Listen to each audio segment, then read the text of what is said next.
2025 auction के बाद कौन सी तीन टीमें सबसे ज्यादा मजबूत नजर आ रही हैं? कौन सी टीमें प्लेऑफ में पहुंचने की प्रबल दावेदार हैं और कौन सी टीमें बाकी टीमों से कमजोर साबित हो सकती हैं? इस वीडियो में हम जानेंगे सभी 10 टीमों की नई स्क्वाड की रेटिंग और रैंकिंग और देखेंगे कि कौन सी टीम सबसे तगड़ी है। आईपीएल 2025 की सबसे कमजोर टीम कौन सी है? अगर आप पेपर पर देखें तो हमारे एनालिसिस के मुताबिक एलएसजी इस लिस्ट में सबसे नीचे आती है। हालांकि ऋषभ पंत को 27 करोड़ में खरीदकर एक बड़ा दांव खेला गया, लेकिन क्या यह टीम वाकई में बैलेंस नजर आती है? आइए एलएसजी की बल्लेबाजी, ऑलराउंडर्स और गेंदबाजी का एक डीप एनालिसिस करते हैं और देखते हैं कि क्या यह टीम वाकई आईपीएल 2025 की सबसे कमजोर टीम है या फिर ग्राउंड पर कुछ अलग कहानी देखने को मिलेगी। एलएसजी की बल्लेबाजी को देखें तो स्क्वाड में कुछ बड़े नाम मौजूद हैं। ऋषभ पंत कप्तान और wicket keeper, Nicholas Pooran, David Miller, Aiden Markram. ये नाम सुनकर लगता है कि बल्लेबाजी अच्छी होगी, लेकिन एक बड़ी समस्या दिखती है, भारतीय बल्लेबाजों की कमी। ऋषभ पंत एकमात्र भारतीय बल्लेबाज हैं जो टॉप 5 में नजर आ रहे हैं। बाकी सभी विदेशी प्लेयर्स हैं और यह टीम को अनस्टेबल बना सकता है। अगर कोई विदेशी बल्लेबाज फ्लॉप हो गया तो भारतीय बैटिंग ऑप्शंस मौजूद नहीं है। लोअर मिडिल ऑर्डर में अनुभवहीनता है जो टीम को परेशानी में डाल सकती है। ऋषभ पंत एक शानदार फिनिशर हो सकते हैं, लेकिन क्या वो पूरे आईपीएल में हर मैच में बैटिंग संभाल पाएंगे? इसलिए एलएसजी की बल्लेबाजी को 10 में से 9 अंक दिए जा सकते हैं। आईपीएल में ऑलराउंडर्स टीम के लिए गेम चेंजर साबित होते हैं, लेकिन एलएसजी के लिए यही सबसे कमजोर कड़ी नजर आ रही है। स्क्वाड में 5 ऑलराउंडर्स हैं, जिनमें सबसे बड़ा नाम मिचेल मार्श का है। मिचेल मार्श अच्छे खिलाड़ी हैं, लेकिन उनका इंजरी रिकॉर्ड हमेशा एक चिंता का विषय रहा है। अगर मार्श नहीं चले तो एलएसजी के पास कोई बैकअप प्लान नहीं है। पिछले साल कृणाल पांड्या एक भरोसेमंद ऑलराउंडर थे जो 2 से 4 ओवर गेंदबाजी भी कर सकते थे, लेकिन इस बार वह टीम में नहीं है। आयुष बडोनी को एक ऑलराउंडर के रूप में स्क्वाड में रखा गया है, लेकिन उनकी कंसिस्टेंसी अभी तक सवालों के घेरे में रही है। इसलिए एलएसजी के ऑलराउंडर्स को 7.5 अंक 10 में से दिए जा सकते हैं। एलएसजी की गेंदबाजी पिछले सीजन भी थोड़ी कमजोर दिख रही थी और इस बार भी हालात कुछ खास बेहतर नहीं लग रहे। टीम में आवेश खान और आकाशदीप जैसे भारतीय तेज गेंदबाज जरूर हैं, लेकिन विदेशी तेज गेंदबाजों की कमी साफ नजर आ रही है। पिछले साल मार्क वुड के हटने के बाद टीम ने शमर जोसेफ को रिप्लेसमेंट के रूप में लाया था, लेकिन उनका प्रदर्शन कुछ खास नहीं था। इस बार भी वही समस्या बनी हुई है, विदेशी पेसर्स की कमी।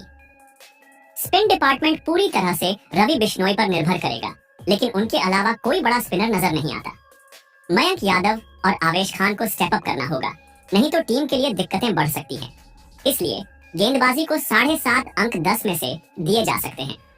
तो एलएसजी को मिलता है 30 में 23। इस स्कोर के आधार पर एलएसजी को पेपर पर आईपीएल 2025 की सबसे कमजोर टीम कहा जा सकता है। लेकिन क्या ग्राउंड पर यह टीम हमें गलत साबित कर सकती है? क्रिकेट अनप्रेडिक्टेबल गेम है और किसी भी टीम का प्रदर्शन केवल स्क्वाड देखकर तय नहीं किया जा सकता। पिच और मैच की परिस्थितियां बहुत कुछ बदल सकती हैं। कई बार कमजोर दिखने वाली टीमें सरप्राइज कर देती हैं। क्या एलएसजी वाकई सबसे कमजोर टीम है या आपको कोई और टीम ज्यादा कमजोर लगती है? कमेंट सेक्शन में बताइए। एलएसजी के बाद अब नजर डालते हैं नंबर 9 की टीम पर, जो है दिल्ली कैपिटल्स। जी हाँ, दिल्ली की टीम पर ऋषभ पंत की गैर मौजूदगी का असर साफ दिखता है। हालांकि नीलामी में दिल्ली ने कुछ स्मार्ट पिक्स जरूर किए, लेकिन क्या टीम में वो बैलेंस है जो उन्हें आईपीएल 2025 में टॉप पर ले जा सके? चलिए एक एक करके देखते हैं। दिल्ली की बल्लेबाजी मजबूत नजर आती है। टीम के पास KL Rahul, Harry Brook, McGurk, Faf du Plessis, Ferreira, Tristan Stubbs और समीर रिजवी जैसे खिलाड़ी हैं। यह साफ है कि दिल्ली ने बल्लेबाजी में काफी निवेश किया है और यही उनकी सबसे बड़ी ताकत भी है। लेकिन एक बात साफ है, दिल्ली की बल्लेबाजी विदेशी खिलाड़ियों पर बहुत ज्यादा निर्भर है। केएल राहुल इस बैटिंग लाइनअप की रीढ़ होंगे और बतौर कप्तान वो बड़ी जिम्मेदारी निभाएंगे। बल्लेबाजी को हम देंगे 10 में से 9 अंक। अब ऑलराउंडर्स की बात करें तो यहीं पर दिल्ली को दिक्कतें शुरू होती हैं। करुण नायर, आशुतोष शर्मा, दर्शन नालकंडे और विजय, ये कुछ नाम हैं, लेकिन इनका ऑलराउंडर के तौर पर बड़ा प्रभाव नजर नहीं आता। पूरी टीम अक्षर पटेल पर निर्भर रहने वाली है। अगर अक्षर का दिन खराब रहा तो दिल्ली के पास बैकअप में कोई बड़ा नाम नहीं है। पिछले सीजन में आशुतोष शर्मा का प्रदर्शन ठीक था, लेकिन वो बल्लेबाज के रूप में ज्यादा असरदार थे। इसलिए दिल्ली के ऑलराउंडर्स को हम देंगे 10 में से 7 अंक। अब गेंदबाजी को देखें तो दिल्ली के पास कुछ अच्छे नाम हैं। Mitchell Starc, T Natarajan, Mohit Sharma, Mukesh Kumar, Kuldeep Yadav और दुष्मंता चमीरा। स्टार्क जरूर एक बड़ा नाम है, लेकिन उनका आईपीएल रिकॉर्ड अब तक औसत ही रहा है। वो चोट से बचने के लिए पूरा दम नहीं लगाते, जो एक चिंता का विषय हो सकता है। स्पिन विभाग पूरी तरह से कुलदीप यादव पर निर्भर होगा।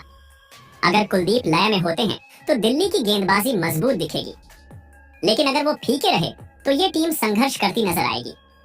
मुकेश कुमार को वापस लाना दिल्ली का एक अच्छा फैसला था, लेकिन क्या वो टीम के लिए गेम चेंजर साबित होंगे, ये देखना बाकी है। दिल्ली की गेंदबाजी को हम देंगे 10 में से 8 अंक, तो कुल मिलाकर दिल्ली कैपिटल्स को मिलते हैं 20 में से 24 अंक। एलएसजी से 1 अंक ज्यादा, लेकिन फिर भी यह टीम कागज पर कमजोर नजर आ रही है। ऋषभ पंत और रिकी पोंटिंग का असर साफ दिखता है और दिल्ली को इस सीजन में काफी मेहनत करनी होगी। आपको क्या लगता है, क्या दिल्ली इस बार प्ले-ऑफ तक पहुंच पाएगी या फिर नीचे ही रहेगी? कमेंट करके बताइए। दिल्ली कैपिटल्स के बाद अब बढ़ते हैं नंबर 8 की ओर, जहां हमने राजस्थान रॉयल्स को रखा है। कागज पर देखें तो राजस्थान की टीम पिछले साल के मुकाबले थोड़ी कमजोर हुई है। इसका अंदेशा रिटेंशन के वक्त ही लग गया था। अब विस्तार से देखते हैं राजस्थान की टीम को। राजस्थान की बल्लेबाजी हमेशा से इनकी ताकत रही है। इस साल भी टीम के पास संजू सैमसन, नीतीश राणा, शिवम दुबे, सूर्यवंशी, हेटमायर, यशस्वी जायसवाल, ध्रुव जुरैल और रियान पराग जैसे नाम हैं। लेकिन बड़ा नुकसान ये हुआ कि बटलर टीम से बाहर हो गए। बटलर के रिप्लेसमेंट के तौर पर कोई बड़ा विदेशी बल्लेबाज राजस्थान नहीं ला पाई, जो इनकी स्ट्रेंथ को हल्का कर देता है। हालांकि जायसवाल और सैमसन शानदार फॉर्म में हैं, लेकिन बटलर जैसा नाम और एक्सपीरियंस मिस होगा। पिछले साल ये बल्लेबाजी 10 में 10 थी, लेकिन इस बार 10 में 9 दे रहे हैं। राजस्थान के ऑलराउंडर सेक्शन में जोफ्रा आर्चर, वाणिंदु हसरंगा और युद्धवीर सिंह जैसे 3 ही विकल्प हैं। ये तीनों बड़े नाम हैं, लेकिन आर्चर और हसरंगा का फॉर्म और फिटनेस सवालों के घेरे में है। जोफ्रा आर्चर, आईपीएल में उनका रिकॉर्ड अनिश्चित रहा है। वो चोटिल होने से बचने के लिए पूरा दम नहीं लगाते। वाणिंदु हसरंगा, पिछले कुछ सीजन से उनकी गेंदबाजी में गिरावट आई है। युद्धवीर सिंह अभी तक बड़े स्तर पर ज्यादा साबित नहीं हुए हैं। 3 ही ऑलराउंडर के साथ राजस्थान थोड़ी कमजोर दिखती है, इसलिए हमने इसे 10 में 8 रेट किया है। राजस्थान की गेंदबाजी इस बार पिछले साल जितनी मजबूत नहीं लग रही। तीक्ष्णा, आकाश मधवाल, किमफाका, संदीप शर्मा, बोल्ट और चहल की रिप्लेसमेंट नहीं मिल पाई। चहल की गैर मौजूदगी में राजस्थान की स्पिन अटैक कमजोर दिखती है। इस कमजोर गेंदबाजी के चलते हमने राजस्थान को 10 में से 7.5 अंक दिए हैं। तो यार, राजस्थान को इस साल कुल 30 में 25 नंबर दिए हैं। पिछले साल तक ये 27 से 28 तक जा रहे थे। टीम अब भी मजबूत बल्लेबाजी के दम पर मैच निकाल सकती है, लेकिन अगर बल्लेबाजी फ्लॉप हुई तो टीम संघर्ष करेगी। आपकी क्या राय है?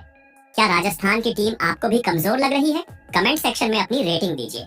आगे बढ़ते हैं दोस्तों, अब बात कर लेते हैं नंबर 7 की। 7वें नंबर पर जो टीम है वो पंजाब किंग्स दिख रही है। पिछले साल तक ये टीम काफी कमजोर मानी जा रही थी, लेकिन शायद इस बार रिकी पोंटिंग का इफेक्ट देखने को मिल सकता है। कागज पर देखें तो टीम थोड़ी ऊपर उठी है, लेकिन अभी भी बहुत मजबूत नहीं लग रही। टीम की बल्लेबाजी की रीढ़ होंगे कप्तान अय्यर, जो कि सबसे महत्वपूर्ण भूमिका निभाएंगे। उनके अलावा विष्णु विनोद, जॉस इंग्लिश, प्रभा सिमरन सिंह जैसे खिलाड़ी हैं, लेकिन इनके प्रदर्शन पर बहुत भरोसा नहीं किया जा सकता। कुल मिलाकर बल्लेबाजी पूरी तरह से अय्यर के इर्द गिर्द घूमती नजर आ रही है। अय्यर होंगे तो पंजाब की बैटिंग चलेगी, नहीं तो टीम संघर्ष कर सकती है। इसीलिए बल्लेबाजी को 10 में से 8 नंबर दिए गए हैं। पंजाब के पास इस बार कुछ अच्छे ऑलराउंडर्स हैं। Marcus Stoinis, Glenn Maxwell, Nehal Wadhera, Marco Jansen और उमरजई। हालांकि यह भी ध्यान देने वाली बात है कि मैक्सवेल खुद कह चुके हैं कि उनका सबसे बुरा समय पंजाब की टीम में ही बीता था। स्टोइनिस भी पहले पंजाब में खेल चुके हैं। ऐसे में देखना होगा कि क्या ये खिलाड़ी इस बार अच्छा कर पाते हैं या नहीं। भारतीय ऑलराउंडर्स की कमी भी पंजाब के लिए चिंता का विषय हो सकती है। ऑलराउंडर्स को 10 में से 8.5 नंबर मिलते हैं। गेंदबाजी पर नजर डालें तो गेंदबाजी पंजाब की थोड़ी मजबूत लग रही है। टीम के पास अर्शदीप सिंह और युजवेंद्र चहल जैसे बेहतरीन गेंदबाज हैं, जो बड़ी भूमिका निभाएंगे। इनके अलावा लॉकी फर्ग्यूसन, यश ठाकुर, हरप्रीत बरार, विशक कुमार और कुलदीप सेन भी टीम में मौजूद हैं। लेकिन फर्ग्यूसन जैसे खिलाड़ी आईपीएल में अभी तक ज्यादा प्रभावी साबित नहीं हुए हैं। गेंदबाजी डिपार्टमेंट पूरी तरह अर्शदीप और चहल पर निर्भर दिखता है। गेंदबाजी को 10 में से 8.5 नंबर दिए गए हैं। पंजाब किंग्स को कुल 30 में से 25 नंबर दिए गए हैं, जो दर्शाते हैं कि यह एक औसत टीम है। रिकी पोंटिंग ने टीम को मजबूत बनाने की कोशिश की है, लेकिन एक ही नीलामी में कोई टीम पूरी तरह नहीं बदल सकती। इसे एक सही दिशा में बढ़ता हुआ प्रोजेक्ट माना जा सकता है। अगर पंजाब सही रणनीति अपनाती है और अय्यर लीडरशिप में अच्छा करते हैं, तो यह टीम टॉप 4 में भी आ सकती है। कमेंट बॉक्स में बताइए कि आप पंजाब किंग्स को कितने नंबर देंगे। आगे बढ़ते हैं दोस्तों, अब बात करते हैं नंबर 6 की, यानी वो टीम जो ना बहुत ज्यादा मजबूत दिख रही है, ना ही बहुत कमजोर। तो 5, 6, 7 ये पोजीशंस अक्सर उन टीमों की होती हैं जो सीजन के दौरान बड़ा उलटफेर कर सकती हैं। नंबर 6 पर हमारे पास गुजरात टाइटंस की टीम है। अब देखने वाली बात यह है कि क्या ये टीम कागज पर जितनी औसत दिख रही है, मैदान पर भी वैसी ही होगी या फिर कोई बड़ा धमाका कर सकती है। चलिए इसकी गहराई में चलते हैं। अगर बल्लेबाजी पर नजर डालें तो गिल, बटलर, अनुज रावत, रदरफोर्ड और ग्लेन फिलिप्स जैसे नाम दिखते हैं। ये 2-3 बड़े नाम ही इनकी बैटिंग लाइनअप को बहुत मजबूत बना देते हैं। खासकर गिल और बटलर का कॉम्बिनेशन ओपनिंग में सेट रहेगा, जिससे टीम को एक बेहतरीन शुरुआत मिलेगी। अगर बटलर टीम में नहीं होते तो गुजरात की पूरी बैटिंग गिल के कंधों पर आ जाती और ये टीम मुश्किल में पड़ सकती थी, लेकिन अब ऐसा नहीं है। इसलिए बल्लेबाजी में मैंने 10 में 9 की रेटिंग दी है। आप क्या सोचते हैं, गुजरात की बैटिंग को आप कितने नंबर देंगे? कमेंट बॉक्स में बताइए। अब बात करते हैं गुजरात के ऑलराउंडर्स की। यहाँ सिद्धू, लोमरोर, वॉशिंगटन सुंदर, गेराल्ड कोएट्जी, करीम जन्नत और सुदर्शन जैसे नाम हैं। लेकिन यहाँ एक बड़ी समस्या है। गुजरात टाइटंस कभी भी हार्दिक पांड्या की कमी को पूरा नहीं कर पाएगी और इस साल फिनिशर की भूमिका में डेविड मिलर भी नहीं है। हार्दिक और मिलर, ये 2 प्लेयर्स वो थे जिन्होंने गुजरात को कई मौकों पर मैच जिताए थे। अब इनकी जगह भर पाना मुश्किल है। वॉशिंगटन सुंदर को लाया जरूर गया है, लेकिन वो हार्दिक या मिलर का रोल नहीं निभा सकते। इसी वजह से मुझे लगता है कि गुजरात का ऑलराउंडर डिपार्टमेंट इस साल आईपीएल में सबसे कमजोर में से एक होगा। इसी के चलते मैंने इनको 10 में 7.5 की रेटिंग दी है। अब बात करते हैं गेंदबाजी की। इस बार गुजरात के पास रबाड़ा, सिराज, प्रसिद्ध कृष्णा, साई किशोर, ईशांत शर्मा और राशिद खान जैसे बॉलर्स हैं। यहाँ 3-4 बड़े नाम हैं जो टीम की गेंदबाजी को औसत से ऊपर ले जाते हैं, लेकिन कुछ सवाल भी खड़े होते हैं। रबाड़ा की फॉर्म कैसी होगी? पिछले कुछ सालों में वो आउट ऑफ फॉर्म दिखे हैं, अब उन्हें वापसी करनी होगी। सिराज का प्रदर्शन कैसा रहेगा? आईपीएल में वो कभी कभी बहुत अच्छे दिखते हैं, कभी कभी नहीं। शमी की कमी खलेगी। गुजरात टाइटंस को शमी की सटीक लाइन लेंथ और विकेट टेकिंग एबिलिटी बहुत मिस होगी। राशिद खान ही गुजरात की गेंदबाजी की सबसे बड़ी ताकत है और वो इस साल भी वो लीड रोल में रहेंगे। इसी वजह से मैंने गुजरात की गेंदबाजी को 10 में 8.5 की रेटिंग दी है। तो कुल मिलाकर गुजरात टाइटंस की टीम 30 में 25 की रेटिंग के साथ एक औसत से थोड़ी बेहतर टीम नजर आती है। अगर बटलर और गिल का बल्ला चल पड़ा तो ये टीम बहुत खतरनाक हो सकती है, लेकिन अगर ऑलराउंडर्स और बॉलिंग यूनिट फेल हुए तो इस टीम के लिए प्लेऑफ तक पहुंचना मुश्किल हो सकता है। आपके हिसाब से गुजरात टाइटंस की टीम कितनी मजबूत या कमजोर है? कमेंट बॉक्स में अपनी रेटिंग जरूर दें। चलिए दोस्तों, अब टॉप 5 की शुरुआत हो गई है। अब सवाल ये है कि केकेआर के इस बार प्ले ऑफ में पहुंचेगी या नहीं। हमने केकेआर को नंबर 5 पर रखा है, लेकिन इसकी क्या वजह है? चलिए जानते हैं। पहले केकेआर के सामने कप्तानी की समस्या थी, लेकिन अब अजिंक्य रहाणे को टीम का नया कप्तान बना दिया गया है। रहाणे का अनुभव जरूर टीम के काम आएगा, लेकिन क्या वो T20 के हिसाब से टीम को सही तरीके से लीड कर पाएंगे? यही देखने वाली बात होगी। अब जरा इनकी बल्लेबाजी देख लेते हैं। क्विंटन डीकॉक फॉर्म में नहीं, लेकिन एक्सपीरियंस बड़ा। रहाणे अब कप्तान भी हैं, लेकिन T20 में कितने असरदार। गुरबाज एक्सप्लोसिव लेकिन अनस्टेबल। रघुवंशी युवा टैलेंट, लेकिन आईपीएल में अभी खुद को साबित करना बाकी। रोमैन पॉवेल T20 में हार्ड हिटर, लेकिन कंसिस्टेंसी की कमी। मनीष पांडे अनुभवी, लेकिन धीमी स्ट्राइक रेट दिक्कत बन सकती है। रिंकू सिंह फिनिशर के रोल में भरोसेमंद। बैटिंग लाइनअप ठीक ठाक है, लेकिन श्रेयस अय्यर और नीतीश राणा की कमी पूरी नहीं हुई। रिंकू सिंह पर बहुत ज्यादा डिपेंडेंसी रहेगी। डीकॉक को भी ओपनिंग में चलना ही होगा, वरना टीम दिक्कत में आ सकती है। इसलिए बल्लेबाजी को हमने दिया है 10 में 8 रैंक। केकेआर हमेशा से अपने ऑलराउंडर्स के लिए जानी जाती है और इस बार भी ये डिपार्टमेंट मजबूत दिखता है। वेंकटेश अय्यर बैटिंग बॉलिंग दोनों में टीम के लिए अहम। Anukul Roy spinner plus batting support. Moeen Ali बड़ी टीमों के खिलाफ गेम चेंजर। रमनदीप सिंह युवा लेकिन सही मौके मिलने पर कमाल कर सकते हैं। आंद्रे रसेल T20 का सुपरस्टार लेकिन फिटनेस सवालों में। अगर रसेल पूरे सीजन फिट रहे तो KKR की पावर और बढ़ जाएगी। ऑलराउंडर सेक्शन में टीम का बैलेंस जबरदस्त है। 10 में 9 मिलते हैं इनके ऑलराउंडर्स को। अब आते हैं बॉलिंग सेक्शन पर। एनरिक नॉर्किया गति से कहर भर पाएंगे। वैभव अरोड़ा युवा लेकिन टैलेंटेड। स्पेंसर जॉनसन नए हैं लेकिन चर्चा में बने हुए हैं। उमरान मलिक स्पीड है लेकिन एक्यूरेसी पर काम करना होगा। हर्षित राणा अब कैप्ड प्लेयर, एक्सपीरियंस बढ़ा है। सुनील नारायण और वरुण चक्रवर्ती स्पिन का मजबूत जोड़ीदार। स्टार्क की गैर मौजूदगी में टीम ने नॉर्किया और स्पेंसर जॉनसन को शामिल किया है, जिससे तेज गेंदबाजी में जान आ गई है। वहीं सुनील नारायण और चक्रवर्ती की स्पिन जोड़ी गेम चेंजर साबित हो सकती है। तो यार, गेंदबाजी में KKR को 10 में 8 अंक मिलेंगे। तो कुल मिलाकर KKR कैसी टीम है? अच्छी गेंदबाजी और ऑलराउंडर्स टीम की ताकत है। बल्लेबाजी थोड़ी कमजोर दिख रही है, खासकर कप्तानी की नई जिम्मेदारी के साथ रहाणे का परफॉर्मेंस कैसा रहेगा ये देखना होगा। और KKR का कुल स्कोर 30 में 26 है। KKR की टीम प्लेऑफ में दरवाजे पर खड़ी दिखेगी, लेकिन अंदर जाने के लिए बैटिंग में सुधार लाना होगा। अगर डी कॉक, रहाणे और रिंकू सिंह ने अच्छा किया तो टीम सेमीफाइनल तक जा सकती है। अगर नहीं तो टीम बाहर भी हो सकती है। आप बताओ KKR को 30 में से कितने नंबर दोगे? कमेंट बॉक्स में लिखो। और अगर KKR को सपोर्ट करते हो तो वीडियो को लाइक जरूर करना। अब बात करते हैं टॉप 4 की, यानी उन 4 टीमों की जो अभी की स्थिति में नीलामी के बाद कागज पर प्ले ऑफ में जाती हुई दिख रही है। नंबर 4 पर हमने रखा है सनराइजर्स हैदराबाद को। हैदराबाद की बल्लेबाजी इस बार काफी मजबूत नजर आ रही है। ईशान किशन, ट्रेविस हेड और हेनरिक क्लासन, ये 3 नाम ही काफी हैं ये बताने के लिए कि टीम की बैटिंग कितनी खतरनाक है। हेड ओपनिंग करेंगे, मिडिल ऑर्डर को क्लासन और ईशान संभाल लेंगे। ईशान किशन के आने से विकेट कीपिंग का भी बेहतरीन ऑप्शन मिल गया है, जो टीम की बड़ी जरूरत थी।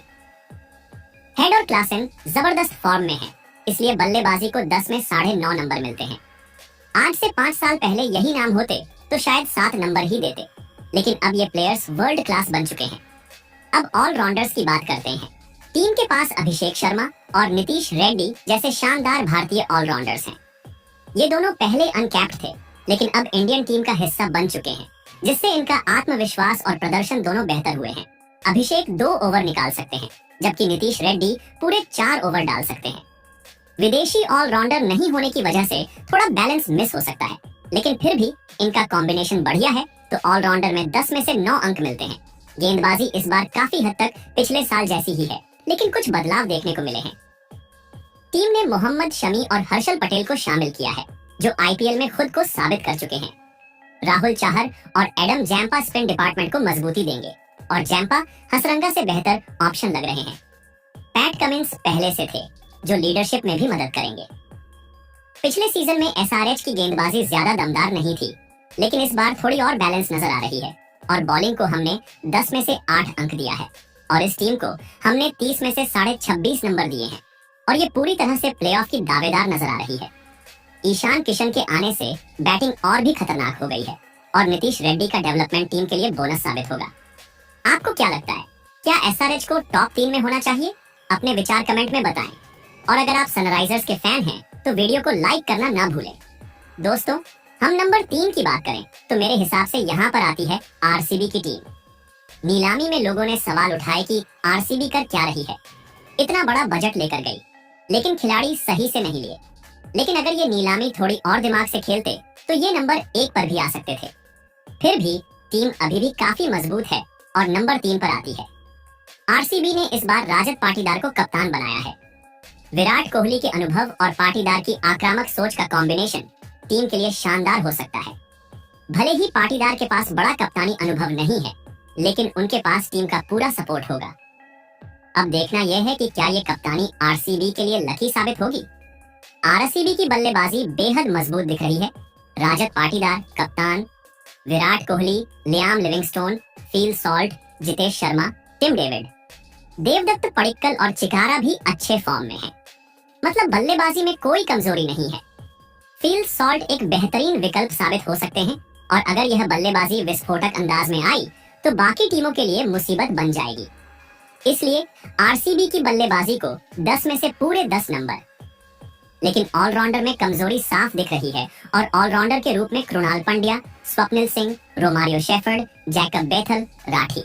कृणाल पंड्या सबसे बड़े एक्स फैक्टर होंगे, लेकिन अगर वो फ्लॉप हुए तो टीम के पास कोई बैकअप प्लान नहीं है।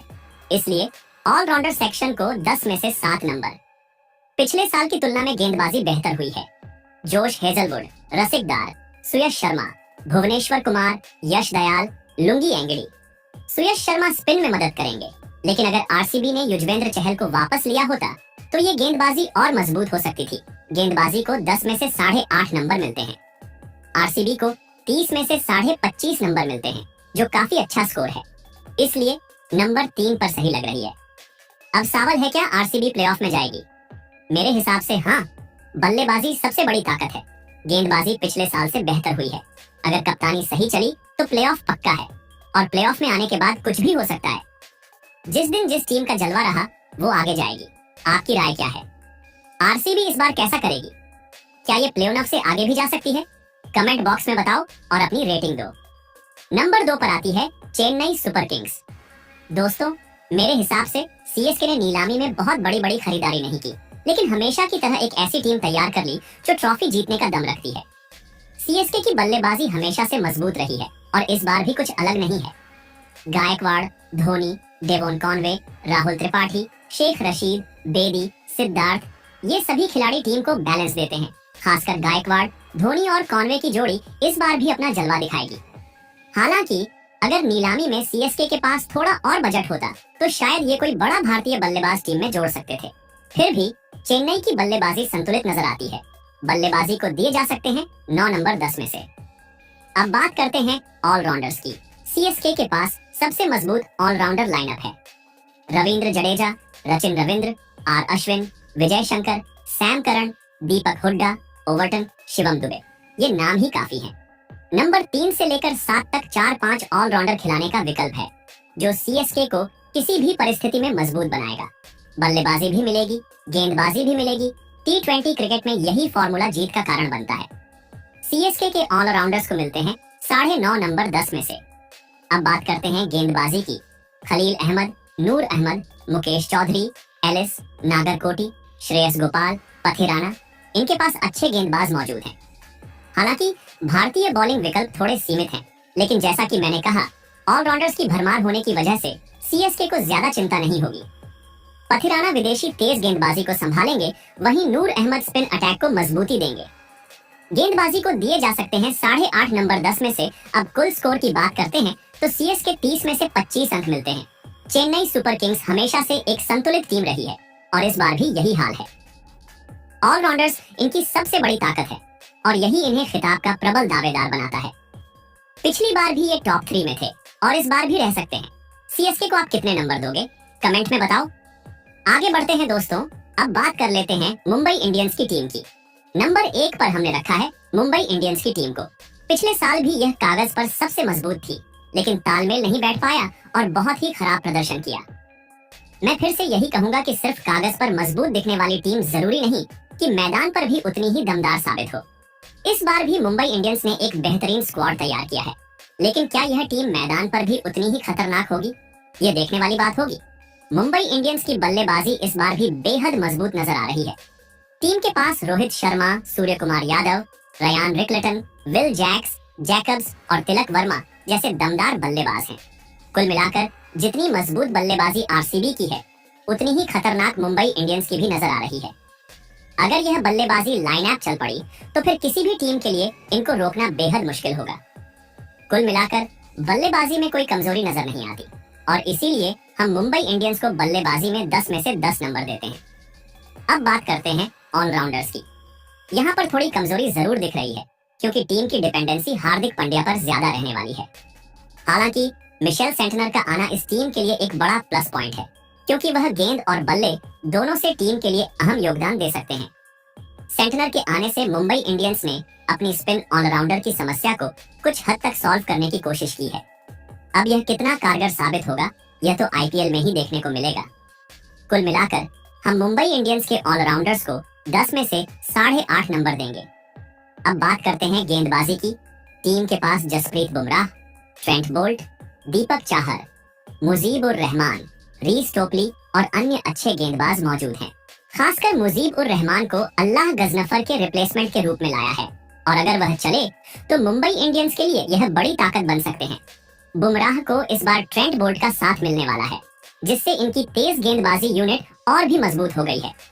हालांकि टीम के पास अभी भी कोई अनुभवी भारतीय स्पिनर नहीं है, जिससे यह विभाग थोड़ा कमजोर नजर आता है।